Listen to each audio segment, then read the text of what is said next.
Welcome friends. Welcome to my YouTube channel. आज हम बात करेंगे सर्वेइंग के लेक्चर सीरीज के टॉपिक चैन सर्वेइंग के बारे में। तो जो मेरी ये लेक्चर सीरीज है सर्वेइंग एंड लेवलिंग, तो इसमें मैं एक एक करके जितने भी हमारे प्रैक्टिकल रिलेवेंट होते हैं इंस्ट्रूमेंट सब उसके बारे में मैं इस सीरीज में इंट्रोड्यूस करूंगा। तो जो सबसे फर्स्ट प्रैक्टिकल होता है हमारा, वो लगभग हमारा चेनिंग का होता है, चेन सर्वे होता है। तो आज हम उसके बारे में डिटेल में देखते हैं। So this is my intro, I will skip this. Okay, so these are my outlines of presentation. So basically हम स्टार्ट करेंगे फ्रॉम द प्रोसीजर स्टेप से, जिसमें हमारे प्रिंसिपल और टेक्निकल टर्म्स के बारे में बात करेंगे, then instruments, then operation involve in chain surveying, then end with the error and obstacles in chain surveying, then end with the references. Okay, so सबसे फर्स्टली क्या है कि जो हमारा चैन सर्वे है उसका प्रिंसिपल क्या है। ओके, तो पहले मैं बता दूं कि जैसे सर्वेइंग जो है वो कॉमनली एक वर्ड नहीं है, तो इसका होल्ड मीनिंग होता है, जब सब्जेक्ट के साथ आता है that the meaning is called surveying and levelling. तो सर्वेइंग जो डिनोट करता है कि किसी भी एक जगह की dimension like horizontal dimension, and levelling जो मेजरिंग करता है that is the dimension like Z dimension, like कि कौन सी चीज कितनी ऊपर या अप एंड डाउन है लेवल को देखने के लिए। तो एक्स और वाई डायमेंशन की जब बात होती है तो we consider is in surveying, but जब बात डायमेंशन जेड की होती है कि कौन सी चीज कितनी ऊपर कितने लेवल पे है, तो देन हम इसको कंसीडर करते हैं लेवलिंग में।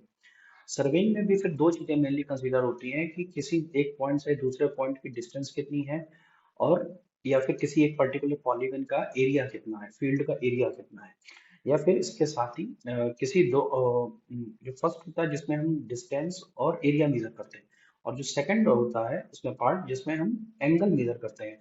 कोई हमारी क्लोज स्पेस है या कोई भी चीज, दो ऐसी लाइन्स हैं जिनके बीच का एंगल कितना है हॉरिजॉन्टल लेवल पे, तो उसको भी हम लोग सर्वेइंग का पार्ट में गिनते हैं। चेन सर्वेइंग से जो हम जनरली मेजर करते हैं that is mainly linear measurement होता है, और हम किसी क्लोज स्पेस का एरिया मेजर करते हैं। जो प्रिंसिपल है हमारा चेन सर्वेइंग का, वो बेसिकली क्या है कि हम किसी भी एरिया को डिवाइड करते हैं सुटेबल साइज के ट्रायंगल्स में। ओके, अब जो ये ट्रायंगल्स होते हैं ये बेसिकली एक तरीके से देखा जाए तो वेल कंडीशन ट्रायंगल होते हैं। वेल कंडीशन ट्रायंगल की जो डेफिनेशन होती है, तो उसका जो कोई भी एंगल होता है वो 30 डिग्री से कम और 120 डिग्री से ज्यादा नहीं होता है। ओके, तो ये हमारा जो है प्रिंसिपल है कि जब भी हम चैन सर्वेइंग करते हैं तो अपना जो फील्ड होता है उसको हम लोग अपने सुटेबल साइज के हिसाब से ट्रायंगल्स में डिवाइड करके then we perform the practical या perform the chain surveying. Okay, अब बात करते हैं टेक्निकल टर्म्स में। तो जब सबसे पहली चीजें आती है सर्वे स्टेशन, तो जिन जिन पॉइंटों से हम लोगों को डिस्टेंस मेजर करनी है उन सबको हम लोग स्टेशन मार्क करते हैं, और भी से इट्स अ सर्वे स्टेशन। अभी सर्वे स्टेशन दो टाइप के होते हैं, मेन स्टेशन, सब्सिडरी और टाई स्टेशन। तो बेसिकली मेन स्टेशन वो कहलाते हैं जो हमारे फील्ड के आउटर्स में या कंट्रोल पॉइंट होते हैं एक तरीके से, जहां से हम चैन लाइन को मतलब एक तरीके से बाउंड्री ऑफ द सर्वे, उनको हम लोग मेन स्टेशन कंसीडर करते हैं। सब्सिडरी और टाई स्टेशन वो होते हैं जो कि हमारी मेन सर्वे लाइन पे जो आकर के टाई हो रहे होते हैं। जैसे अगर हम इस फिगर की बात करें तो यहाँ main survey station A B C D E है, A B C D and E है। जो सब्सिडरी स्टेशन है तो जो हमारी बेस लाइन पे आ रहे हैं एफ जी एल एच, तो इनको हम लोग कंसीडर करते हैं ऐसा सब्सिडरी स्टेशन और tie station. Okay, okay, then another term है सर्वे लाइंस। तो जो ये हमारी लाइंस हैं B E A F, so these lines are called the survey lines including this H L. Okay, तो इनको हम लोग जो है सर्वे लाइंस बोलते हैं। और जब भी हम प्रैक्टिकल परफॉर्म करते हैं तो हम कोशिश क्या करते हैं कि जो हमारी सबसे बड़ी डायगोनल्स हो उसको हम लोग बेस लाइन में कन्वर्ट करें। Okay, then other term is called the offset. Offset का मीनिंग होता है कि किसी भी पॉइंट से इसकी दूरी कितनी है, ऑफसेट मीन्स कितना दूर है।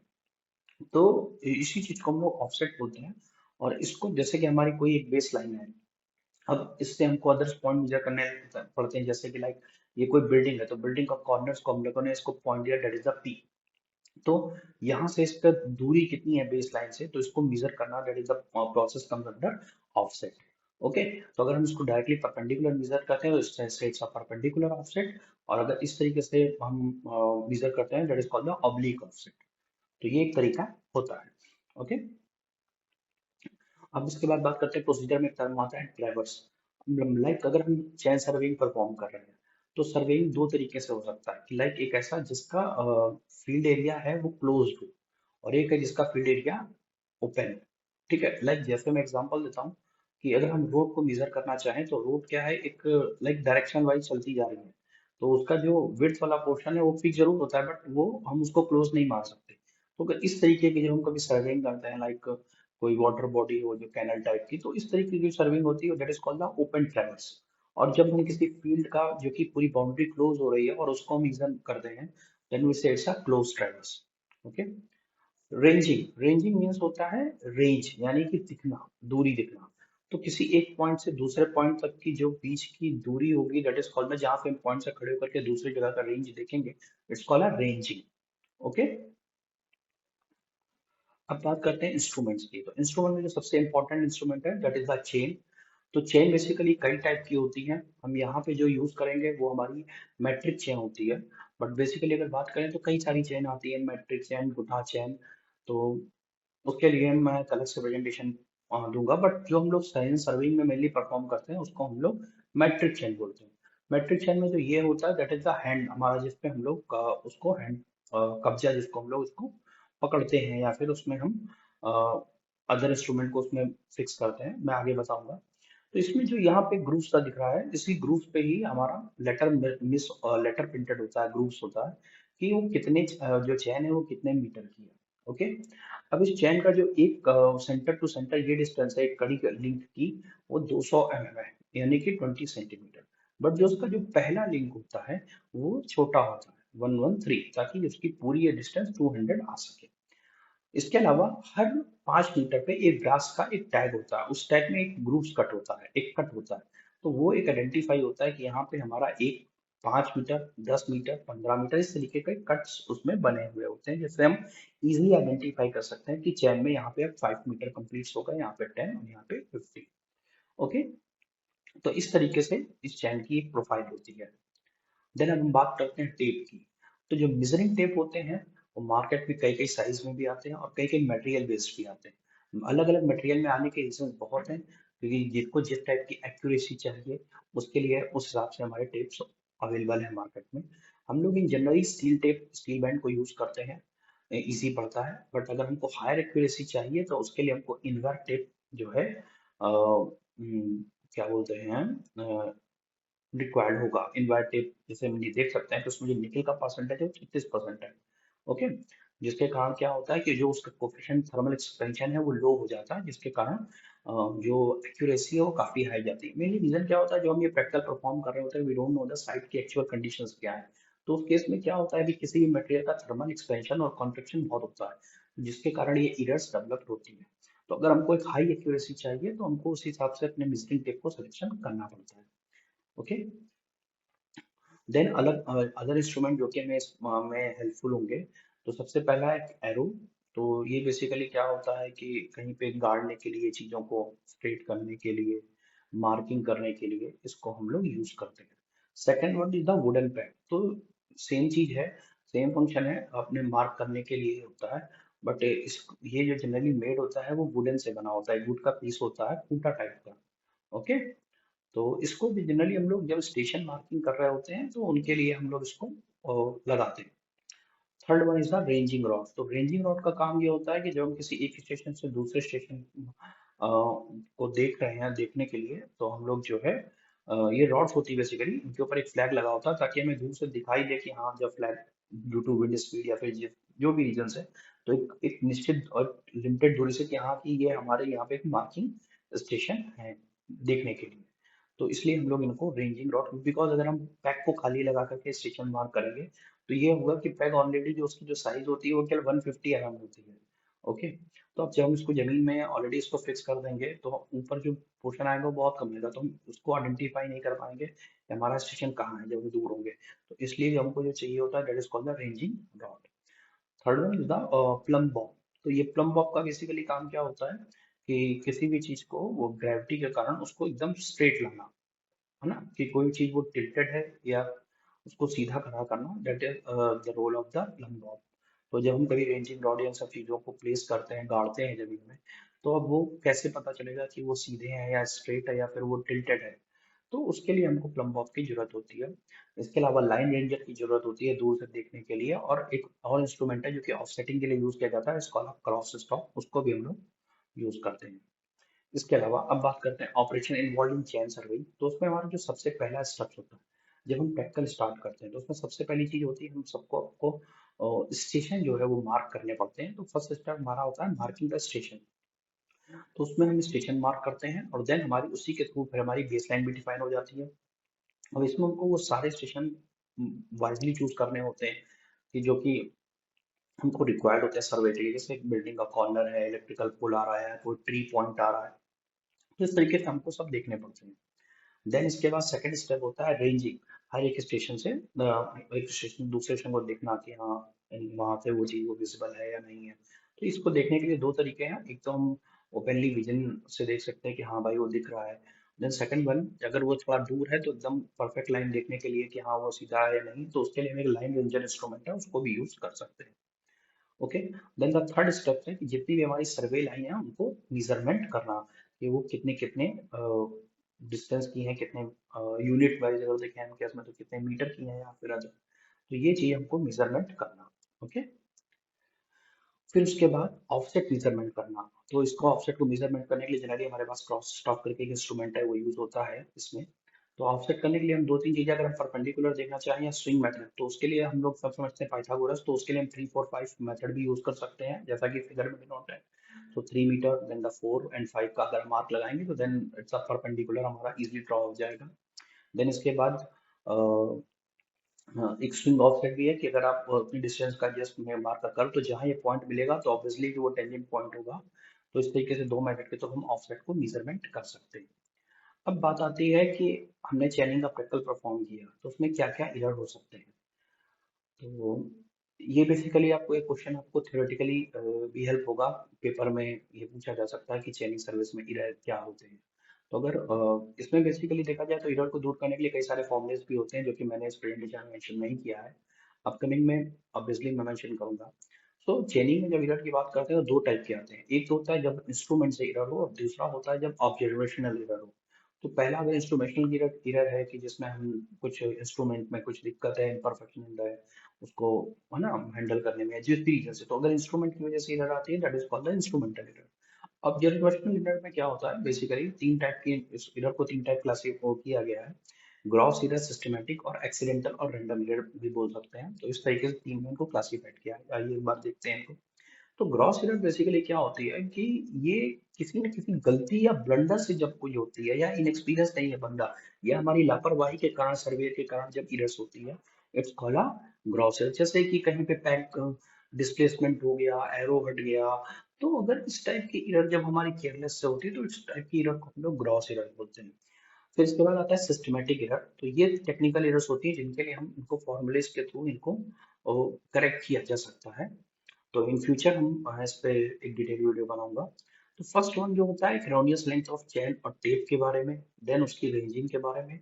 जो मैंने भी स्टार्टिंग में बोला कि टेप और चेन हम नेचुरल वेदर कंडीशन में क्या कंडीशन है, क्या टेम्परेचर है, तो उसको लेकर के भी कहता है कि क्योंकि because chain is made by the metal और मेटल का एक्सपेंशन कॉन्ट्रैक्शन होते हैं। ठीक है, टेप में भी यही है। तो उसकी जो लेंथ का जो इश्यूज होते हैं उसको लेकर के है। Then link in chain not straight. जब भी हम चैन को उसको खींचे टाइटली तो पता चला कहीं से वो स्ट्रेट नहीं है, ठीक है, हैंडलिंग करने में। ओके, कहीं पे वो ट्विस्टेड है तो आपके एरर्स आएंगे। देन वो प्रॉपर कहीं पे हॉरिजॉन्टल नहीं है, कहीं पे वो सैग हो रही है। ओके, या फिर है ना ग्राउंड पे। तो इस तरीके की जो एरर्स होती हैं वो हमारी सिस्टमेटिक एरर्स में आती हैं। इसके अलावा वेरिएशन इन टेम्परेचर और डैम्पनेस। इसके अलावा जब हम चेन को पुल करते हैं, खींचते हैं, तो उसके दौरान ड्यूरिंग मेजरमेंट में जो एरर्स आती हैं वो सब हमारी सिस्टमेटिक एरर के अंडर में आती है। इसके अलावा जो पार्ट है रैंडम और एक्सीडेंटल एरर। तो रैंडम और एक्सीडेंटल एरर क्या होता है कि लैक ऑफ परफेक्शन। अगर जो बंदा है वो परफेक्शन नहीं है, उसको परफेक्टनेस नहीं है, उसमें कुछ कमी हो जाती, मतलब लाइक एक तरीके से हम जैसे इट्स ओवर कॉन्फिडेंस और कुछ ऐसी एरर की जिसने ह्यूमन आई वो कैच नहीं किया, और ह्यूमन बिहेवियर के चक्कर में रीजन के चलते वो एरर्स हमारी इसमें होती हैं प्रैक्टिकल्स में। ओके। इसके अलावा जो एरर है वो ट्रैवर्सिंग में। तो एक जब भी कोई क्लोज ट्रैवर्सिंग होता है तो एक ये एरर कि ड्यू टू किसी रीजन कि वो आगे जो हमारा सर्किट है, वो नेटवर्क जो है वो सर्वे लाइन आपस में क्लोज नहीं हो रहे हैं, तो दैट टाइप ऑफ एरर जो होती है हमारी ट्रेवर्सिंग में डेवलप्ड होती है। ओके, स्टार्टिंग स्टेशन और इनिशिएशन ओके मैच नहीं करते। तो अब इसके बाद बात करते हैं ऑब्स्टेकल इन चैन सर्वे। तो चैन सर्विंग में अगर देखा जाए तो बेसिकली दो पार्ट होते हैं, एक होता है चैनिंग करना और दूसरा होता है रेंजिंग करना। तो अगर हम बात करें तो जो हमारे ऑब्स्टेकल्स हैं, तो उसमें दो चीजें हो सकती हैं, तीन तीन केसेस बन सकते हैं कि एक तो हो गया ऑब्स्टेकल की रेंजिंग नहीं है, अब चेनिंग पॉसिबल है, रेंजिंग पॉसिबल नहीं है। दूसरा होता है कि चेनिंग नहीं पॉसिबल है, रेंजिंग पॉसिबल है। और तीसरा केस होता है कि जिसमें चेनिंग और रेंजिंग दोनों ही पॉसिबल नहीं है। तो उस केसेस में हम इस प्रैक्टिकल को कैसे परफॉर्म करें, तो जैसे मेरा फर्स्ट है, तो इसमें हम देख सकते हैं कि ये एक बीच में कुछ एक बाउल जैसा आ गया। तो अब उस केस में क्या होगा कि अ, इसमें जो है मतलब एक एक सॉरी मैं गलत बोल गया। तो एक बीच में कुछ ऐसा ऑब्स्टेकल्स आ गया कि हम एक मान लीजिए कि कुछ जंगल या कुछ ऐसा कुछ एलिमेंट आ गया कि जिससे हम चलो चैन तो पेड़ वेड़ आ गया कि लाइक चैनिंग तो कर सकते हैं लेकिन रेंजिंग नहीं कर सकते, हमको दिख नहीं रहा है। तब उस केस में हम क्या करते हैं कि हम अपने इन पॉइंटों से जो है इस तरीके से हम 90 डिग्री करते हुए एक ट्रायंगल परफॉर्म करते हैं। ओके, तो उसके बाद फिर हम इनको पाइथागोरस प्रमेय के थ्रू ये डिस्टेंस जो है इजिली मेजर कर लेते हैं। तो इस तरीके से हमको ये प्रैक्टिकल परफॉर्म करना पड़ता है जब हमारे पास चेनिंग पॉसिबल है बट रेंजिंग पॉसिबल नहीं है।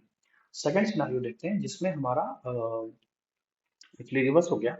तो जिसमें हमारा चेनिंग पॉसिबल है बट सॉरी चेनिंग नहीं पॉसिबल है और रेंजिंग पॉसिबल है। I think I am giving a little bit wrong. So ये जो मैंने पहला बोला वो उस पे है कि चेनिंग पॉसिबल नहीं थी बट रेंजिंग इज पॉसिबल। तो उस केसेस में लाइक दिख है या कुछ ऐसा है, तो उस केसेस में दूसरे में ये मैं पहले सिनारियो है कि चेनिंग जो है हमारी ऑलरेडी दिख रही है बट जो रेंजिंग है वो पॉसिबल नहीं थी। तो हमने उसके लिए क्या किया, दोनों तरफ से टेंजेंट परफॉर्म करके और फिर हमने ये डिस्टेंस मेजर किया। और सेम चीज हम पाइथागोरस से भी कर सकते हैं, तो दोनों अप्लीकेबल होते हैं, ऐसा कोई इशू नहीं है। देन थर्ड वन जो केस होता है कि जिसमें हमारी ना चेनिंग पॉसिबल है और ना ही हमको रेंजिंग पॉसिबल है। तब उस केस में हम लोग क्या करते हैं, तब उस केस में हम अपनी उस लाइन से सेंटर से ए और बी दो पॉइंट लेते हैं। ओके, देन डायगोनल करके एक कॉन्टिन्यूअस डिस्टेंस पे फिर ये लाइन को हम लोग मेजर करते हैं। तो ऑब्वियसली है कि जो सी और एफ लाइन होगी वो इक्वल टू होगी ए एच की। तो कुछ इस तरीके से जो है हम लोग चेनिंग करते हैं थर्ड वाले में, जिसमें दोनों केसेस में ना चेनिंग पॉसिबल हो और ना रेंजिंग पॉसिबल हो। उसके अलावा ये भी एक मेथड यूज किया जा सकता है बट इसके लिए हमको फिर फील्ड की जो साइज है वो हमको रिक्वायर्ड होगी कि उस टाइप स्पेस है कि नहीं है ये देखना पड़ेगा। अगर हमारा पॉइंट ए और बी हम ये मार्क कर लेंगे तो ए बी डिस्टेंस जो होगी वो के जी दोनों इक्वल होंगे। तो हम एक लाइन परफॉर्म करेंगे दोनों तरफ से। तो इस तरीके से फर्स्टली एक ट्रायंगल मार्क करेंगे कि A B is equal to A C और बी सी। ये एक ट्रायंगल परफॉर्म करेंगे और के जी और जी एच और के एच द और डिस्टेंस आर द सेम। ठीक है, फिर ये डिस्टेंस हम परफॉर्म करेंगे मिलाएंगे और ये डिस्टेंस जहाँ मिलेगी दैट द पॉइंट डी। और फिर उसके बाद हम यहाँ पे थर्ड ट्रायंगल परफॉर्म करेंगे। ओके, तो फिर उसके बाद हम इजिली जो है ये डायमेंशन निकाल सकते हैं through the calculations or formulas because it's the isosceles triangle. Okay, okay, so these are the obstacles when we are doing the performing the chain surveying. Okay, so these are my the references. I have taken a majorly part of from the IGNOU books, so it comes under unit 2. Thank you so much. And if you want this presentation, kindly please check my caption. I'll upload a Google Drive link so you can easily access my presentation. Thank you so much. Please like my video and subscribe my channel.